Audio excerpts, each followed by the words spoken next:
நேரு காலத்தில் நேருவுக்கே கிடைக்காத ஆதரவு ராஜீவ்காந்திக்கு 1984 கிடைத்தது.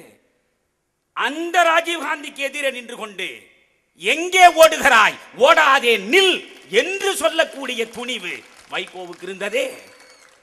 இந்த இனத்தின் மீதும் ஈழத்தின் மீதும் அவர்கள் பாதிப்பை உருவாக்குகிற பொழுது இந்த மனிதன் போயிருந்தால் மன்மோகன் சிங் பார்க்கிற பொழுதே பார்த்து பார்த்து பார்த்து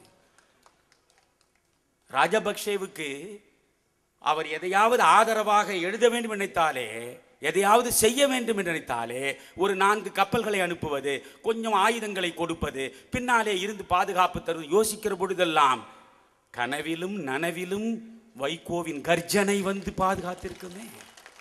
விட்டு விட்டோமேனா எனக்கு என்ன, அவருக்கு பல்லாண்டு பாடுவதா எனக்கு வேலை? நான் காமராஜ் என்கிற ஒரு தேவனுக்கு மட்டும்தான் தெருப்பாடகன். நீங்கள் யாரும் கைத்தட்டா போனாலும் அதான் உண்மை. காமராஜருக்கு தான் நான் தெருப்பாடகன். சாகும் வரை இன்னொரு காமராஜரை கண்டெடுப்பதற்கு நான் தேடுகிறேன். இன்னொரு காமராஜரை தேடுகிறேன். வைகோ உண்மையில் ஒரு ஆட்சியை அமைத்தால் காமராஜ் ஆட்சி, காமராஜ் தந்த அந்த பொற்கால ஆட்சியும் அண்ணா தந்த ஊழலற்ற ஆட்சியும் ஒன்றாக சேர்ந்து ஒரு ஆட்சியாக தமிழகத்தில் உருவாகும்.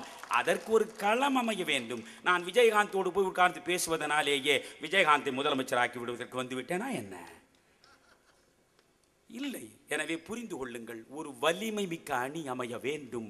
தமிழ்நாட்டில் இருக்கிற தீமைகளை அகற்றுவதற்கு, இந்தியாவை பற்றி பறந்திருக்கின்ற ஊழல் நோயை அகற்றுவதற்கு மாற்று அணி அமைய வேண்டும் என்று நான் ஆசைப்படுகிறேன். திரும்ப திரும்ப வைகோ விலகி சென்றாலும் நான் பிடித்து பிடித்து இழுப்பேன். விஜயகாந்தனுடைய அலுவலகம் தேடி சென்று பேச வேண்டிய அவசியம் எனக்கு என்னையா இருக்கிறது? நான் போய் விஜயகாந்திடம் பேசுகிறேனே, ஒவ்வொருவரிடமும் போய் பேசுகிறேனே, எனக்கு என்ன இருக்கிறது? ஒன்றும் கிடையாது. அதனால் தான் நான் எழுதினேன். ஜெயகாந்தன் என்றோ சில நேரங்களில் சில மனிதர்களில் எழுதிய அந்த பாட்டை நான் தெளிவாக எழுதி கொண்டே வருகிற பொழுது என் மனதில் இது பொறி தட்டியது. அதனால் தான் எழுதினேன். வாழ்ந்ததை சொல்லுகிறேன், நீங்கள் வாழ்ந்திட சொல்லுகிறேன். நீங்கள் தாழ்வதும் தாழ்ந்து வீழ்வதும் உமக்கு தலையெழுத்தென்றால் உம்மை தாங்கிட நாதி உண்டோ? என்னை நம்பவும் நம்பி அன்பினில் தோயவும் நம்பிக்கை இல்லை என்றால் ஒரு தம்பிடி நட்டம் உண்டோ என்று நான் எழுதியது விஜயகாந்துக்கு எழுதினேன். எனவே மழை வேறு வருகிறது நண்பர்களே. நீண்ட நேரம் பேசிவிட்டேன். காரணம் வேறொன்றுமில்லை, இந்த மாற்று அணி அமைய வேண்டும். மாற்று அணி அமைவதற்கு நீங்கள் அத்தனை பேரும் தயாராக வேண்டும். என் மதிமுக தொண்டர்களும் சொல்கிறேன், வைகோவை அணி அமைக்க சொல்லுங்கள், அணி அமைக்க சொல்லுங்கள்.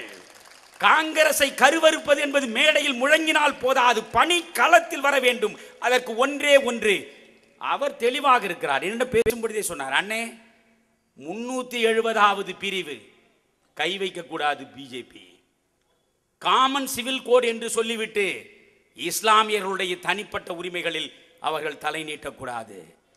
உச்ச நீதிமன்றத்தில் பாபர் மசூதி சம்பந்தப்பட்ட தீர்ப்பு வருகிற வரையில் அந்த பிரச்சனையையே அவர்கள் கையில் எடுக்கக்கூடாது. அவர் எனக்கு வைத்த நிபந்தனையைத்தான் நான் ஜூனியர் விடலில் கட்டுரையாக எழுதினேன். எனவே நிபந்தனைகள் இல்லாமல் ஒப்பந்தம் போடுகிற கொத்தடிமை அல்ல வைகோ. ஒரு நல்ல நிபந்தனைகளின் அடிப்படையில் சிறுபான்மை சமுதாயத்தின் நலனையும் காத்து, ஒட்டுமொத்த தமிழ் சமுதாயத்தின் நலனையும் காத்து, ஒட்டுமொத்த இந்திய சமுதாயத்தின் நலனையும் காக்க வேண்டும் என்று நீங்கள் ஆசைப்பட்டால் என் முயற்சிக்கு நீங்கள் துணை நில்லுங்கள். இப்பொழுது நிறைவாக உண்டியல் வைத்திருக்கிறோம். வைகோ பேசுவார், மழை வராது, கவலைப்படாதீர்கள். எப்பொழுதும் கடவுள் எனக்கு துணையாகவே இருப்பான். உண்டியல் வைத்திருக்கிறோம் நண்பர்களே, தயவு செய்து கவனத்தில் வைத்துக் கொள்ளுங்கள். நாங்கள் தெரு பிச்சைக்காரர்கள், பிச்சை எடுத்து தான் கூட்டம் போடுவோம். இதில் என்ன மதிமுக நண்பர்களிடம் போய் நாங்கள் காசு வாங்கணுமா, இல்லை வேறு யாரிடமாவது காசு வாங்கணுமா? கிடையாது. பிச்சை எடுப்போம். கோவையில் பிரம்மாண்டமாக இப்படித்தான் கூடியது. நான் பேசிய கூட்டத்தில் பிச்சை எடுத்தேன்.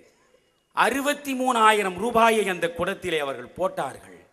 என் சிலிர்த்து போனேன் நான் என் வாழ்வில். அதை விட எனக்கு வேறு பெருமையே வேண்டாம். ஒரு பெரிய இடத்து பெண்மணி அப்படி அந்த குடத்தை கொண்டு போகிற பொழுது அவர் 500 ரூபாய் நோட்டை 4 நோட்டை எடுத்து போட்டு அந்த குடத்தை கையால் தொட்டு கண்ணில் ஒற்றி கும்பிட்டார்.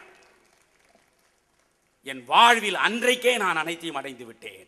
திருப்பதி உண்டிகளில் போடுவதை விட தமிழருவி மணிகனின் காந்திய மக்கள் இயக்கத்திற்கு ஒரு பைசா கொடுப்பது புண்ணியம் என்று நினைத்த அந்த பெருமாட்டியை. எனவே 63 நீங்கள் எந்த இடத்திற்கு நீங்கள் செல்லுங்கள், அள்ளி கொடுக்கிறார்கள் குடங்களில். அதை வைத்துத்தான் இயக்கம் நடக்கிறது. போகிற பொழுது ஒவ்வொரு 4 பக்கமும் குடத்தோடு ஆட்கள் நிற்கிறார்கள்.